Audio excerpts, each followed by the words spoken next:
இப்போதைக்கு சூப்பரான நம்ம ஆனியன் வித் கார்லிக் பூண்டு வடகம் எப்படி செஞ்சுன்னு பார்க்கணும்ல. ஸோ வாங்க வீடியோக்குள்ள போகலாம். அதுக்கு முன்னாடி என்னோட சேனல் நீங்கள் சப்ஸ்கிரைப் பண்ணாமல் வச்சுருந்தீங்கன்னா சப்ஸ்கிரைப் பண்ணி வச்சுக்கோங்க. இதுமாதிரி மோர் வீடியோஸ் பார்க்கலாம். ஸோ வாங்க வீடியோக்குள்ள போகலாம்.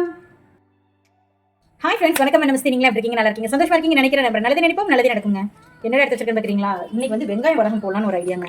அது கில்லு வடகம் சொல்லுவோம் இல்லையா, அது போடலான்னு ஐடியா. அப்படிங்கனால நான் என்ன செஞ்சிருக்கேன், 2 உலக்கு பச்சரிசி, 2 உலக்கு புழுங்கரிசி, வழக்கம்போல் சொல்கிற மாதிரி அதை எடுத்து நல்லா நைஸாகவே அரைச்சி வச்சிருக்கேன். நான் மாதிரி உங்களுக்கு அதையும் ரிப்பீட் பண்ணிட்டு இருந்தேன். எனக்கும் போர் அடிக்கும், உங்களுக்கும் போர் அடிக்கும். அதனால் இப்போ நான் எல்லாத்தையுமே நான் அரைச்சி எடுத்து வந்திருக்கேன். ஸோ இதை அரைச்சி ஒரு இடத்துல ஓரமாக சைடில் வச்சுக்கிறேன்.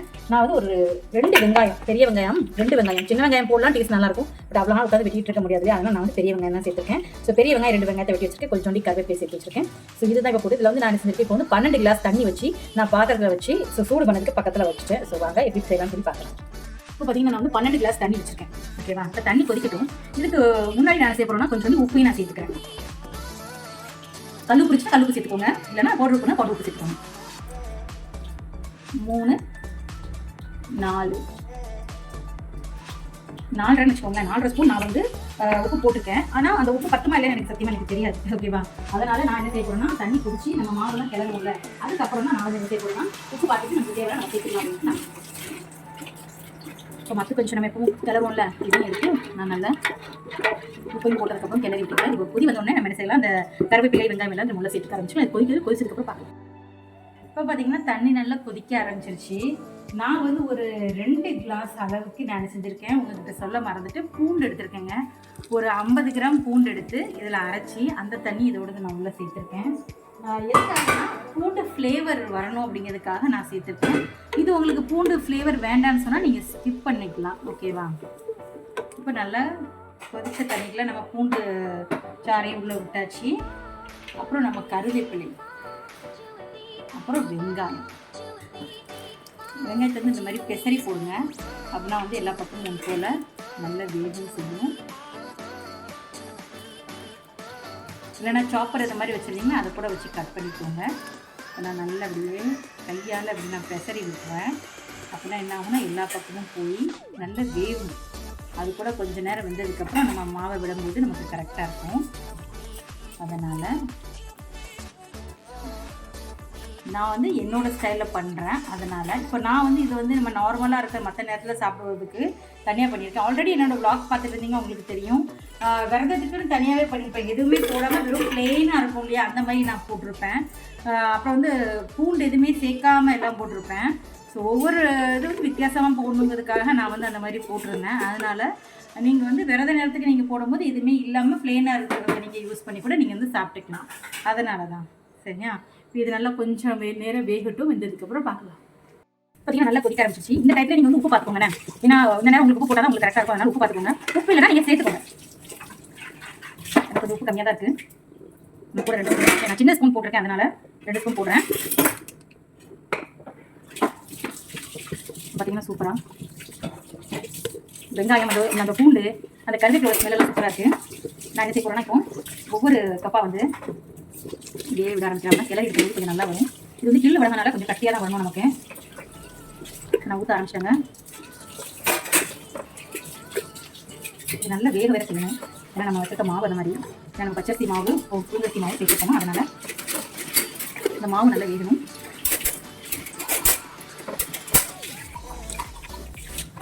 இது ஆல்ரெடி நான் வந்து நைட்டே செஞ்சு வச்சுருவேங்க. நைட்டே செஞ்சு வச்சுட்டோம்னா நம்ம காலையில் எழுதிச்சு போய் நம்ம வந்து நிலப்பையே அந்த துணியை வச்சு நம்ம வந்து கில்லு வடகம் காய வைக்கிறதுக்கு கரெக்டாக இருக்கும். அதனால்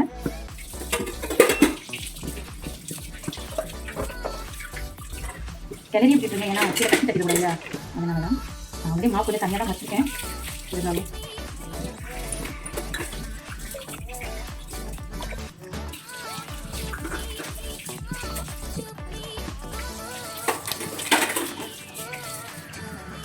பாருங்க, மாவு ஓரளவுக்கு தண்ணி கூட நல்லா சேர ஆரம்பிச்சு.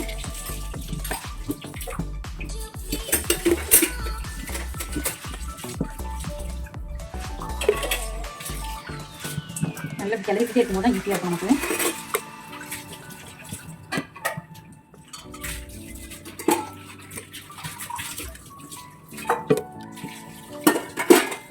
இருக்க மாவெல்லாம் கொஞ்சம் கொஞ்சமாக இருக்கிறதெல்லாம் ஊற்றிட்டேன். அணைச்சி விட்டோம்னா மாவு அடுத்த டைமில் வச்சுறேன். ஒரு சிலவங்க கொஸ்டின்ஸ் இருக்கும், ஏன் நம்ம நீங்கள் வந்து இந்த மாதிரி ஒரு கரண்டி வச்சுக்கூடாது அப்படின்னு சொல்லிட்டு. இப்போ நான் சைடில் பார்த்தீங்கன்னா நான் வந்து இதில் வந்து சைடில் சாத்தி வச்சிருக்கேன், அது அப்படி லாக் ஆன மாதிரி ஆயிடும் இல்லையா, அதனால தான் இருக்க தண்ணியும் அலசி இதுக்கு எடுத்துக்கிறேன். இப்போ நம்ம ஃபுல்லாக நம்ம மாவு வந்து அடி பிடிக்காமல் கிளற மட்டும் தான் செய்யணும், அதுதான் வேறு எந்த வேலையும் இல்லை. சட்டி நல்லா பிடிச்சிக்கோங்க, எனக்கு கிளற ஆரம்பிச்சிடும். கீழே அடி வச்சிடக்கூடாது அப்படின்னால சட்டி வந்து நவுண்டக்கூடாது இல்லையா, அதனால் எல்லா பக்கமும் அப்படியே கிளறி விடுங்க. நான் அடுத்து சிம்மில் வச்சுருக்கேன், ஏன்னா மாவும் வேகணும் நமக்கு. ஒயிட்டாக இருக்க பாருங்க மாவெல்லாம், ஏன்னா லாஸ்ட்டில் ஊற்றுற மாவு எல்லாமே கொஞ்சம் ஒயிட்டாக தான் இருக்கும், அதனால் நல்லா வச்சு கிளறி அதில் மேலே தர விட்டு கலட்டிட்டேன் பாருங்க. வெயிட் ஆரம்பிச்சிருச்சு, இன்னும் மாவு இருக்குது பச்சையாக பாருங்க. கொஞ்சம் பார்த்து கிளறுங்கன்னா கொஞ்சம் கையில் பிடிங்க எடுக்கும், எனக்கு எடுக்குங்க. கூட யாராவது ஒரு ஆள் உங்களுக்கு சப்போர்ட் இருந்துச்சுன்னா அவங்க கூப்பிட்டுக்கோங்க. அப்படி கிளறிக்கிட்டே இருக்கணும் இல்லையா, அடிப்பிடிச்சாங்க. அதனால சூப்பராக நம்மளோட இதெல்லாம் என்னது பார்க்குறீங்களா, இதெல்லாம் வெங்காயம் கருவேப்பிலை இதெல்லாம் இருக்கிறதுனால நல்லா அடிச்சு விட்டு கிளறி எடுத்துறதுனால இது வேகணும் நமக்கு. இது மட்டும்தான் இதில் வேலை இருக்கும், மற்றபடி இதில் ரொம்ப வேலைகள்லாம் இருக்காது. அதுக்காக தான் ஸ்கிப் பண்ணாமல் உங்களுக்கு வந்து காட்டுற விஷயம் எதுக்காக தான் உங்களுக்கு தெரியணுங்கிறதுக்காக தான். இப்போ காலையில் எழுந்திரிச்சு நீங்கள் போடும்போது ஈஸியாக இருக்கும். இந்த மாவு வந்து உங்களுக்கு 50% வந்து குக் ஆகிருக்கு, இன்னும் 50% குக் ஆகணும். இன்னும் மாவு நம்ம கிள்ளி விடவனால நமக்கு வந்து இன்னும் கொஞ்சம் கட்டியாக ஆகணும்.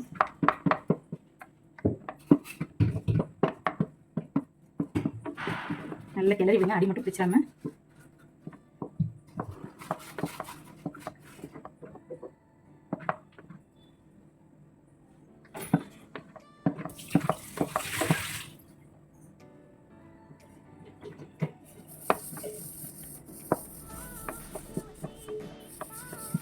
ஏன்னா நான் ஃபாஸ்ட்டாக வச்சுட்டு அப்படின்னு சொன்னால் கீழே வந்து உங்களுக்கு என்ன ஆகும், அடிப்பிடிக்க ஆரம்பிச்சிடும். ஸோ அதனால் நான் செஞ்சுருக்கேன், சிம்மில் வச்சே பண்ணுறேன். அடிப்பிடிக்க கூடாதுனால சிம்மில் வச்சே கிளறி எடுக்கும்போது உங்களுக்கு இன்னும் மாவு வந்து நல்லா வெந்து வரும், நமக்கு இப்போ நல்லாயிருக்கும், டேஸ்ட்டாகவும் இருக்கும்.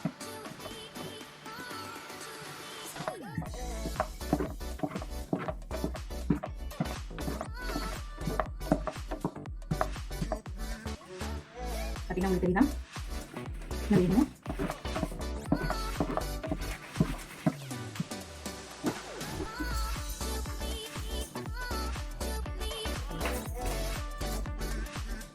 இது கொஞ்சம் லாங் வீடியோவாக தெரியலாம். பின்னாடி சவுண்ட் வச்சு சொல்லிக்கோங்க.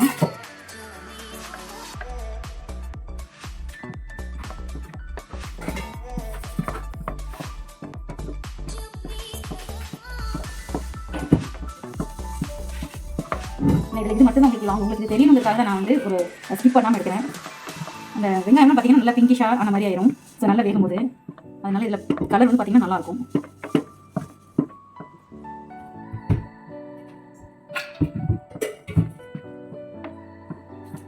சரி வேகட்டும், எடுத்து உங்களுக்கு காட்டுறேன். எல்லா பக்கமும் வந்து புகை வர மாதிரி வரும் உங்களுக்கு, ஸோ பயப்படாதீங்க. வெந்துட்டா வேறு பார்த்தீங்கன்னா இது மாதிரி லேசாக ஓட்டுது எனக்கு, நம்ம ஓட்டலாம் அந்த அளவுக்கு. இது வந்து நல்லா வெந்துருச்சுன்னு அர்த்தம். நமக்கு ஒரு 5 நிமிஷம் கிளறி விட்டு அதுக்கு பார்ப்போம். நான் கீழே புகை வர ஆரம்பிச்சிருச்சு, நல்லா வெந்து ஒன்று அந்த ஒரு ஸ்மெல் வரும், நல்லாயிருக்கும். அதனால்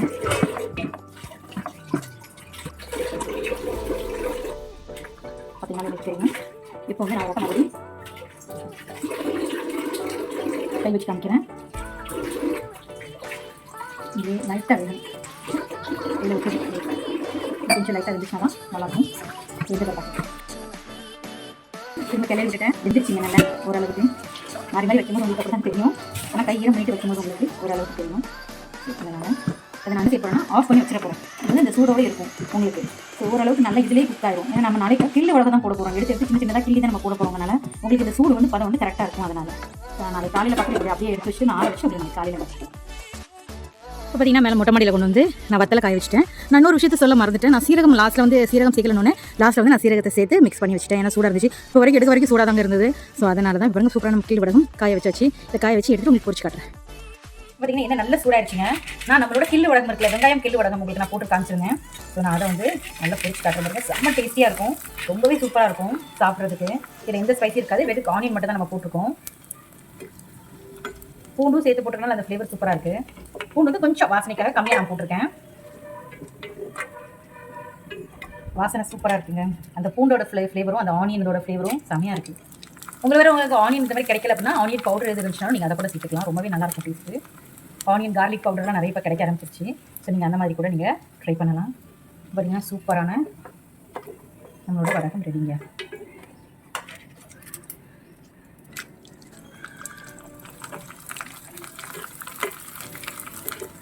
இது நார்மலாக நம்ம சாம்பார் சாதம், ரசம் சாதம், தயிர் சாதம் எந்த இது கூட காம்பினேஷனாக இருந்தாலும் சூப்பராக இருக்கும். வடகம் மட்டும் செஞ்சு வச்சுக்கிட்டா மட்டும் போதும். இந்த வெயிலுக்கு ஒரு வருஷத்துக்கு நமக்கு வெளியே போய் வாங்க வேண்டாம். சூப்பரான வடகம் ரெடி. ஸோ வாங்க சோப் பண்ண ஆரம்பிச்சோம். சுட சுட சூப்பரான நம்மளோட கில்லு வடகம், வெங்காயம் கில்லு வடகம், வெங்காயம் பூண்டு கில்லு வடகம் வந்து ரெடிங்க. சூப்பராக இருக்குது பாருங்க. இப்படி கிறிஸ்பியாக இருக்குது. சாப்பிட்டு கட்டுறேன். அந்த பூண்டு ஃப்ளேவர் வந்து அப்புறம் வெங்காயம் அதோட ஃப்ளேவர்லாம் ரொம்ப சூப்பராக அப்படியே இன்னும் கொஞ்சம் சாப்பிடலாமா அப்படிங்கிற மாதிரி இருக்கு. ஆனால் நீங்களும் வீட்டில் இப்போ இந்த வெயில் அடிக்கிற நேரத்தில் நீங்களும் இது வீட்டில் செஞ்சு பார்த்துட்டு உங்களுக்கு இது எப்படி வந்தது, நீங்கள் உங்களுக்கு எப்படிலாம் பண்ணீங்க வடகம் அப்படின்னு சொல்லி எனக்கு கமெண்ட்ல சொல்லுங்க. ஸோ இந்த வீடியோ பிடிச்சா லைக் பண்ணி கமெண்ட் பண்ணுங்க, ஷேர் பண்ணுங்க, சப்ஸ்கிரைப் பண்ணுங்க. தேங்க்யூ ஃபார் வாட்சிங். Bye friends.